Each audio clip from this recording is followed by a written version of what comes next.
Hi అండి. ఇది చూడండి, దీన్ని ఫ్యూజింగ్ అంటారు. చాలా పలుచగా ఉంది. దీన్ని లైనింగ్‌కి, ఒరిజినల్‌కి మిడిల్‌లో పెట్టి మనం ఐరన్ చేస్తే స్టిక్ అవుతుంది.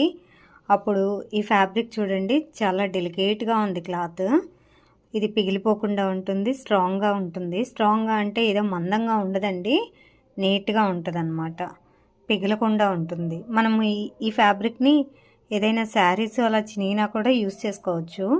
లైనింగ్ లోపల వైపు లైనింగ్ పెట్టేసి ఐరన్ చేసుకుంటే ఎటువంటి కుట్లు లేకుండా నీట్గా అటాచ్ చేసుకోవచ్చు. ఇదైతే మీటర్ వచ్చేసరికి 40 రూపీస్ తీసుకున్నారు. 5 మీటర్స్ లెక్కన కట్ చేసి పెట్టారు. నేను వెళ్ళే రెగ్యులర్ షాప్లో 200 పడింది.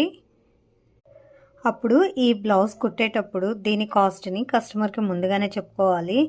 ఇది ఆల్రెడీ 40 రూపీస్ అంటే 50 రూపీస్ ఎక్స్ట్రా పడింది కదా.